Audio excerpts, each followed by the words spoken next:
नमस्कार। चलिए, देखिए ऐसा है, अब जो सुबह अपील करी थी उसका तो कोई देखिए फ़ायदा हुआ नहीं।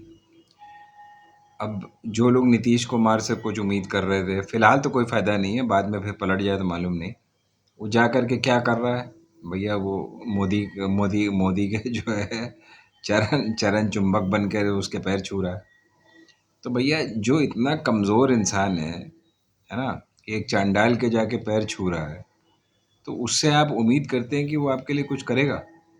भैया कोई सवाल ही नहीं उठता। मतलब मैं जितना भी मेरा लिमिटेड एक्सपीरियंस है ना लीगल या वैसे या जो भी कह लीजिए, उसको मैं देख कर के कह सकता हूँ भविष्य में कि ये इंसान जो है वो मोदी के कहे पे ही चलेगा।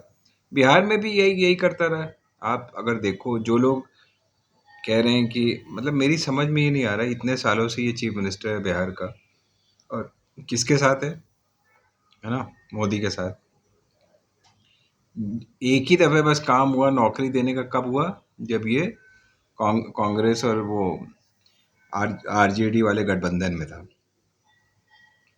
वहाँ पे भी नौकरी जो दी गई वो तेजस्वी यादव की वजह से हुई। ठीक है, कांग्रेस वाला तो वो तो मौन मौन धारण करे बैठा रहता है, वो तो कुछ उसकी तो भूमिका ही नहीं है कुछ। हालांकि उसने, अब उसके बारे में तो चलो किसी और समय बात करेंगे, पूरा वीडियो वेस्ट हो जाएगा। जो जो सिंह है, कोई पता नहीं कौन है वो। तो खैर, तो मैं ये कह रहा हूँ कि वहाँ पे भी देखिए नीतीश कुमार ने कोई काम नहीं किया। ठीक है, बिहार के बेटरमेंट के लिए कुछ नहीं किया। ना उसने बिहार के लिए स्पेशल स्टेटस के लिए ट्राई किया, ना उसने बिहार के लिए कोई ग्रांट के लिए ट्राई किया। अरे भैया, डबल इंजन ये चिल्लाता रहता बैठ के जो गंवार है मोदी। तो मगर उसने बिहार के लिए क्या किया? वहाँ पे भी तो तुम ही थे। खुद तो तुमसे चलती नहीं। वो वहाँ का जो चीफ मिनिस्टर जिसको बनाना चाह रहे थे, वो कौन, मोदी, उसको तो तुमने मार डाला। और दूसरा वाला जो अभी इसको बैठाया हुआ है वो तो कुछ नहीं कर पा रहा है, वो तो पैर छू रहा है तुम्हारे आके। तो जो लोग कह रहे हैं कि भैया वो अग्निवीर की स्कीम के लेके प्रोटेस्ट करेगा, कुछ नहीं करेगा। मैं बता रहा हूँ ना, लिख के ले लो मुझसे। ये सब पॉस्चरिंग है, जनता को बेवकूफ़ बनाने के तरीके हैं। मैं कह तो रहा हूँ कि ये जो नीतीश कुमार है ये मोदी से भी बड़ा साला ड्रामेबाज है। मतलब without saying anything derogatory against him, मैं तो बिल्कुल सही बात बोलता हूँ। कि किसी को बुरा लगे लगे। आदमी पढ़ने में, चेहरा पढ़ने में, उसका कैरेक्टर पढ़ने में तो मुझे बहुत ज़्यादा समय लगता नहीं है। तो जिस आदमी को यही नहीं पता कि किसके साथ जाना है, क्या बात है, इधर कभी कभी इधर डोल जाता है, कभी उधर डोल जाता है, खैर वो छोड़ो, वो तो एक अलग चीज़ है। वहाँ आप एरर ऑफ जजमेंट करते हो, कुछ करते हो, या आप भेजे हुए हो जो भी लोगों को दिखाने के लिए कुछ भी करते रहो। बट अपने स्टेट के लिए क्या कर रहे हो? तो अग्निवीर के लिए भी वो कुछ नहीं करेगा। अग्निवीर के लिए कुछ नहीं, वो पॉस्चरिंग करता रहेगा, उसको अपोज नहीं करेगा। देख लेना, चलो लिख के ले लो आप हमसे। ठीक है, तो अग्निवीर चलती रहेगी। जो मोदी चाहेगा वो होता रहेगा। जो मिनिस्ट्री मोदी इसको पकड़ाएगा नीतीश कुमार को, वो ये ले करके अपने उसको दे देगा। बात खत्म हो गई वहाँ पे।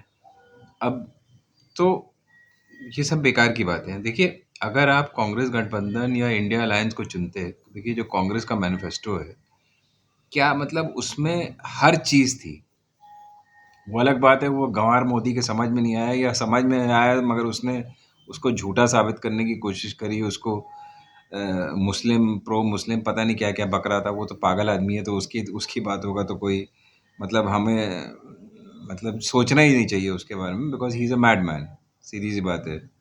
उसका उसका अपना कोई प्रोग्राम है नहीं, उसका एक ही एजेंडा है, एंटी मुस्लिम, एंटी दलित, एंटी पुअर, खत्म बात। बस वो मोदी मोदी के वो उसके अदानी और अंबानी की गोद में बैठने लायक है वो इंसान, और कुछ नहीं। उसका दिमाग खाली है बिल्कुल। जो उसको वो प्रिंटर पे लिखा हुआ मिल जाता है, टेली प्रिंटर में, वही बोल देता है। जो उसको बाकी जो है उसका वो शातिर दिमाग जो गुंडा उसने पाला हुआ है अमित शाह, वो जो उसको समझा देता है, वो बेसिकली सरकार तो वही चला रहा है। ये तो बैठ के बस अपना तमाशा देख रहा है। तो दूसरी बात ये देखिए, अगर ये मैनिफेस्टो कांग्रेस का इम्प्लीमेंट होता, अगर ये लोग पावर में ज़रा सा भी आने में इंटरेस्टेड होते या बना लेते सरकार, आप देख लीजिए कितनी प्रो पुअर स्कीम्स हैं, है ना?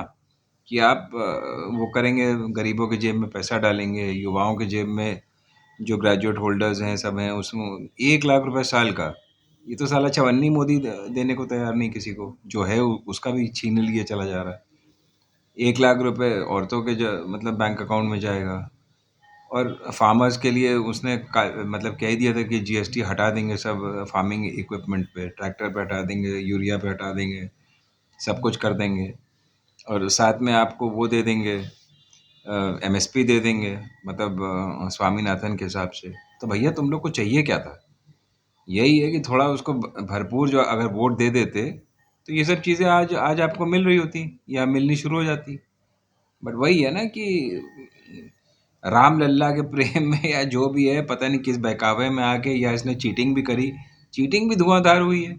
मगर जिन लोगों ने राम लल्ला के उसमें आके वोट दिया, तो वो भैया खुद जाके देख लो कि जहाँ पे जहाँ के लिए राम राम करते हुए आए, वहाँ पे क्या हुआ, एक सीट नहीं जीत पाए वहाँ पे। अयोध्या में लात मार के इनको बाहर कर दिया गया, फैजाबाद में लात मार के बाहर कर दिया गया, वहाँ के लोगों ने खुद इनको वोट नहीं दिया। तो वो मतलब आपसे ज़्यादा समझदार है इसका मतलब। क्यों? क्योंकि वो इसका असली चेहरा, इस राक्षस का चेहरा जानते हैं। वो जानते हैं कि ये राम से इसका कोई कनेक्शन नहीं, तो रावण है। उन्होंने देख लिया। और रावण क्यों बोल रहे हैं? क्योंकि भैया गरीबों के घर आपने रौंदे, कितने लाखों लोगों को आपने बेघर कर दिया, कितने लोगों को आपने रुलाया, कितनी फैमिलीज तबाह हो गई। तो ऐसे रावण को वो लोग क्यों क्यों वोट देंगे? तो भैया हर चीज़ के पीछे एक तर्क होता है। जो जो गधे हैं, जिनके समझ में नहीं आता, मतलब I am sorry to use this word, but there is no other word, because when I use that word, I mean कि भैया आपको रत्ती भर समझ में नहीं आ रहा कि आप कर क्या रहे हैं। आप ऐसे राक्षस को दोबारा ले आए हैं जो 10 साल मतलब आपकी जिंदगी उसने तबाह कर दी है, बट रिलीजन के उस पे या कोई और चीज़ पे बेवकूफ़ बना बना के लोगों को बरगलाया हुआ है। और आप सोच रहे हैं भैया बहुत महान काम वो कर रहा है। आप बात समझो ना, अगर प्रो पीपल नहीं है, ठीक है, 90% लोग, राहुल गांधी समझा समझा के थक गया कि 90% लोग कौन हैं। आइदर बैकवर्ड क्लास के हैं, ओबीसी के हैं, दलित हैं, आदिवासी हैं, माइनॉरिटी हैं, सब मिला जुला के देखिए। माइनॉरिटी सिर्फ मुस्लिम ही नहीं होता है, माइनॉरिटी सब हैं। सरदार माइनॉरिटी हैं, जैन माइनॉरिटी हैं, तमाम लोग हैं जो माइनॉरिटी में हैं। सभी तो माइनॉरिटी में हैं। कौन नहीं है माइनॉरिटी में? एक एक चीज़ मुझे बता दीजिए। एससी एसटी वाले अलग, ये सब मिला के 90% के आसपास आते हैं लोग। इन लोग के लिए क्या क्या किया? मैं कह रहा हूँ जो 10% बच रहे हैं उनके लिए क्या किया? सिवा सिवाय इसके कि जो 5-6% ऊपर के हैं, जिनकी आमदनी करोड़ों की है साल भर की, वही क्योंकि देखिए उनको कोई मतलब है नहीं। वो तो कोई भी सरकार आए वो पैसा बना ही रहे हैं, और यहाँ पे ज़्यादा बना रहे हैं क्योंकि चोरों की सरकार है। जब मुखिया चोर है तो बाकी लोग चोरी करेंगे, तो हर्जा क्या है? तो मैं आपसे ये बता रहा हूँ कि देखिए आपको सही पहचानना चाहिए, ये चेंज की ज़रूरत थी इस टाइम। अब अगर ये टिक जाता है तो गए काम से। फिर मतलब आप सोच लीजिए कि इंडिया का क्या होने वाला, मुझे नहीं मालूम, हशर क्या होगा मुझे नहीं पता। चलिए ये वीडियो थोड़ा लंबा होता जा रहा है। जो मुझे कहना था, देखिए अगर आप ये सोच रहे हैं कि ये नायडू और ये दोनों जो हैं, इसके कहे इसको कंट्रोल कर ले जाएंगे, मुझे नहीं लगता है। क्योंकि ये पर्सनल प्रेजुडिसेस से फंसे हुए हैं। इनको अपनी पर्सनल गेन करनी है, अपनी अपनी पॉकेट भरनी है।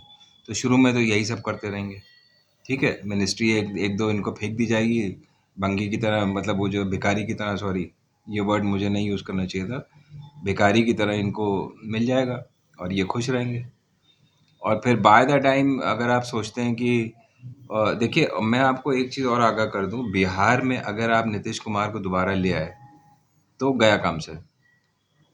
अगर आपको इसको लेसन सिखाना है तो आपको बिहार से नीतीश कुमार को हटाना होगा, और लाना किसको होगा? ये तेजस्वी यादव और कांग्रेस की सरकार को लाना होगा, और जो भी गठबंधन इनका बने उनको अगर आप मतलब अच्छी खासी मेजोरिटी से, 3/4 मेजोरिटी से कम आप ले आएंगे, तो देखिए तुरंत ये भाग खड़ा होगा वहाँ से नीतीश कुमार। अगर आप चाहते हैं कि मतलब बिहार का वाकई में विकास हो, तो आप ये जो कांग्रेस और ये जो इसकी थी सरकार, यादव वाली, तेजस्वी यादव वाली, उसको ले आइए। सीधी सी बात है, ये जो असेंबली वाले इलेक्शन होने वाले, तब तो कोई फ़ायदा होगा। नहीं तो फिर यही वैसे वैसे ही चलता रहेगा जैसे चल रहा है। देखिए, कांग्रेस को भी चाहिए कि अपना जो वहाँ का उनका सेटअप है उसको मजबूत करे, और तेजस्वी यादव को भी चाहिए कि उसमें इंटरफियर ना करे। क्योंकि आप कर क्या रहे हैं, प्रॉब्लम ये है कि आप ठनाठनी कर रहे हैं फालतू में। तो हो क्या रहा है कि आप लोग का ही लॉस हो रहा है। भाई, अगर कांग्रेस की सीट्स नहीं आ पा रही हैं या कांग्रेस का संगठन वहाँ पे कमज़ोर है, सीट अब देखिए अखिलेश के साथ लड़े, और यूपी में कांग्रेस का भी संगठन था, काम किया उन्होंने, दोनों ने मिल के करा, ठीक है, तो उनकी सीट बढ़ गई कि नहीं बढ़ गई। तो वही तेजस्वी को भी सोचना चाहिए। छोटे दिमाग से काम करोगे, इसको नहीं आने देंगे, पप्पू को नहीं आने देंगे, यादव को नहीं आने देंगे, फलाने को, अरे भैया ये सब से क्या होगा। भाई, तुम्हारी अपनी सीट से तुम्हारी हैसियत अलग है। जो आपका गठबंधन के साथ लड़ रहा है उसको उसको दबाने की कोशिश क्यों क्यों कर रहे हो भाई। वो आपको रिप्लेस थोड़ी ना कर रहा है, आपको सप्लीमेंट कर रहा है। इतनी इतनी अंग्रेजी तो आप समझ समझ सकते हो ना। एक सप्लीमेंट्री होता है और एक रिप्लेसमेंट होता है। रिप्लेस तो कर नहीं रहे आपको। तो जबरदस्ती की बात है, आप दोनों मजबूत रहोगे तभी तो मिल करके आप चुनाव मतलब लड़ पाओगे ना। इतनी छोटी सी बात नहीं समझ में आ रही कि एक जना खड़ा हुआ तो अरे नहीं नहीं नहीं नहीं, इसको हटाओ भाई, एक तो बेवकूफ कैंडिडेट को खड़ा कर दो जो कभी जीत ना पाए जिंदगी में, क्या फायदा उसका। अल्टीमेटली आप ही की सीट्स तो कम हुई। आप दिखाना चाहते हो भैया कांग्रेस को आपने चलिए 14 सीट अलॉट कर दी, और उनके कैंडिडेट्स आप चुन रहे हो। आप कौन होते हो भैया। तो आपको सोचना चाहिए ना इस बात का। उनको चुनने दो, उनको अपना संगठन मजबूत करने दो। तो 14 में मतलब 75 में से 14 उनको मिल गए, 14 वो जीत गए, तो क्या क्या मतलब उसमें फायदा किसका होगा। गठबंधन का होगा ना, जो जो वहां पे लड़ रहा है। ये हर एक दल को सोचना चाहिए कि आप दूसरे दल को कमजोर करके आपको क्या मिलेगा, कुछ नहीं मिलेगा। एंड में लॉस आप ही का होगा। अगर अच्छे से मिल के लड़े होते कांग्रेस और ये वाले जो हैं, तेजस्वी का ग्रुप जो है, ये जो लोकसभा वाला हुआ है, तो सारी की सारी सीट्स इनके पास आती। आपस में बिखराव था, कोई तालमेल था नहीं। वो जो इनका कांग्रेस का वो है वहाँ पे, वो अलग टहल रहा है इधर से उधर, उसको कुछ पता ही नहीं क्या हो रहा है ना। मतलब ना तेजस्वी ने आके कैंपेन कायदे से किया, ना कुछ किया, ना राहुल गांधी गए, आखिरी दिनों में चले गए, तो उसी से तालमेल बना नहीं। चलिए, अब जो हो गया, मतलब ये एक सोचने वाली बात है, इंट्रोस्पेक्ट करने वाली बात है कि आप एक गठबंधन बना रहे हैं तो सिर्फ नाम का गठबंधन मत बनाइए, ठीक है। आप ऐसा गठबंधन बनाइए कि भैया मोदी के छक्के छोड़ जाए वहां पे, और वही करना भी चाहिए था। उसमें नुकसान दोनों का होगा ना, कोई फायदा तो होने वाला नहीं है। आपको कितनी सीट मिली, तीन तीन सीट मिली, बताइए क्या फायदा हुआ उससे। तो सोचो, दिमाग लगाओ, दिमाग, समझे। दिमाग को अपना बंद करके बैठ बैठ जाओगे तो कुछ नहीं होने वाला। चलिए, कोई फायदा नहीं, अब बाद में बात करते हो और कुछ। मैं किसी की फीलिंग्स ऑफेंड करने के लिए नहीं बोल रहा हूँ। मैं आपको सच्चाई बता रहा हूँ बस। गलती करोगे तो सब लोग परेशान होंगे। चलिए, जय हिंद, जय भारत।